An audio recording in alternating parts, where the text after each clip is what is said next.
بسم الله الرحمن الرحيم الحمد لله رب العالمين والصلاة والسلام على رسول الله وعلى آله وصحبه أجمعين.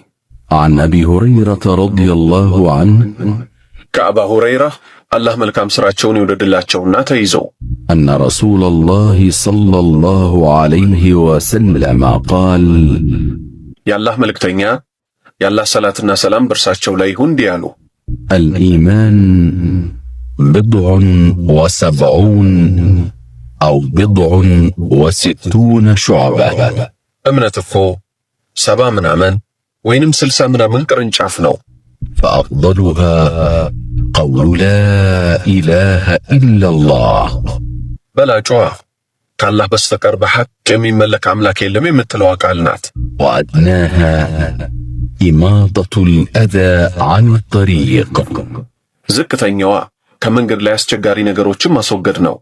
ለምሳሌ የሙዝ ልጣጭን፣ ሰዎችን የሚጎዳ እሾህን ይመስል እነዚህን ነገሮች ከመንገድ ላይ ማስወገድ ነው። والحياء شعبة من الإيمان ሀፍረት እኮ ከእምነት ቅርንጫፎች ውስጥ ነው። متفق عليه ቡኻሪና ሙስሊም ተስማምተው ዘግበውታል። ከሐዲሱ የምንወስደው ቁም ነገር እምነት በቀልብ የሚቋጠር በምላስ የሚነገር በሰውነት የሚተገበር አላህን በመታዘዝ የሚጨምር አላህን በማመጽ የሚቀንስ መሆኑን ነው። عن أبي سعيد الخدري رضي الله عنه قال አቢ ሰዒድ አልኹድሪ አላህ መልካም ስራቸውን ይውደድላቸውና እንዲህ አሉ። كان رسول الله صلى الله عليه وسلم أشد حياء من العذراء في خدرها የአላህ መልእክተኛ እኮ ጫጉላ ቤት ውስጥ ያለች ልጃገረድ ሴት ከምታፍረው በላይ ያፍሩ ነበር። فإذا رأى شيئا يكرهه عرفناه في وجهه የሚጠሉትን ነገር ሲያዩ ፊታቸው ላይ እናውቅባቸው ነበር። متفق عليه ቡኻሪና ሙስሊም ተስማምተው ዘግበውታል። وعن أبي سعيد الخدري رضي الله عنه قال ከአቢ ሰዒድ አልኹድሪ አላህ መልካም ስራቸውን ይውደድላቸውና ተይዞ قال رسول الله صلى الله عليه وسلم የአላህ መልእክተኛ የአላህ ሰላትና ሰላም በርሳቸው ላይ ይሁን እንዲህ አሉ። إن من شر الناس عند الله منزلة يوم القيامة الرجل يفضي إلى المرأة አላህ ዘንድ የቂያ ማለት ከሰዎች ሁሉ መጥፎ የሚባለው ሰውየው ወደ ሚስቱ ይቀርባል፣ ግብረ ሥጋ ግንኙነት ይፈጽማል። ይህም በባልና በሚስት መሃል ታላቁ የሚባለው ሚስጥራቸው ይሄ ነው። وتفضي إليه እሷም ወደሱ ትቀርባለች፣ ትፈጽማለች። ثم ينشر سرها ከዛም ይህንን ሚስጥሯን ይበትንባታል። رواه مسلم ኢማሙ ሙስሊም ዘግበውታል። ከሐዲሱ የምንወስደው ቁም ነገር ባልም ሚስትም ታላቁን ሚስጥራቸውን ለማንም ትንፍሽ ማለት እንደማይገባቸውና ይህን ሚስጥር መናገር ታላቅ አደጋ እንዳለው ነው። عن عبد الله بن عمر رضي الله عنهما ከአብደላህ ኢብኑ ዑመር አላህ መልካም ስራቸውን ይውደድላቸውና ተይዞ أن عمر رضي الله عنه حين تأيمت ابنته حفصة ዑመር ኢብኑ አልኸጣብ አላህ መልካም ስራቸውን ይውደድላቸው ልጃቸው ሐፍሳ ባል ሞቶባት ባል የሌላት ሆና በተቀመጠች ጊዜ እንዲህ አሉ። قال لقيت عثمان بن عفان رضي الله عنه ዑስማን ኢብኑ አፋንን አላህ መልካም ስራውን ይውደድለት አገኘሁት። فعرضت عليه حفصة فقلت إن شئت أنكحتك حفصة ابنة عمر ሐፍሳንም ለሚስትነት አቀረብኩለት። ከፈለክ ሐፍሳን የዑመር ልጅን እድርሃለሁ አሉት። قال سأنظر في أمري ዑስማንም ጉዳዩን ላስበበት አለኝ። فلبثت ليالي ثم لقيني فقال قد بدا لي ألا أتزوج يومي هذا የተወሰኑ ሌሊቶች ቆየው። ዑስማንንም አገኘው። አሁን ማግባት እንደሌለብኝ ወስኛለሁ አለኝ።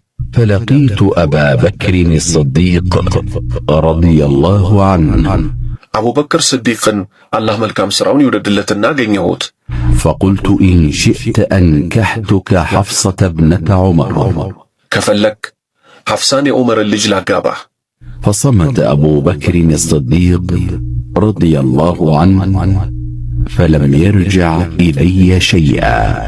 أبو بكر الصديق الله ملكام سراون يوددلتنا ጸጥ አለ። አንድም መልስ አልሰጠኝም። فكنت عليه أوجد مني على عثمان ላይ ከተቆጣሁት የበለጠ አቡበክር አናደደኝ። فلبث ليالي ثم خطبها النبي صلى الله عليه وسلم فأنكحتها إياه. ጥቂት ሌሊቶች ቆይቶ ነብዩ ሰለላሁ ዐለይሂ ወሰለም አጯት፣ ለሳቸውም ዳርኳት። فلقيني أبو بكر فقال لعلك وجدت حين عرضت علي حفصة فلم أرجع إليك شيئا. أبو بكر ማገኘኝ እንዲህም አለኝ፣ አንተ እኮ የተቆጣህብኝ ይመስለኛል ሐፍሳን ላጋባህ ብለኸኝ እኔም ዝም ባልኩህ ጊዜ። فقلت نعم አዎን አልኩት።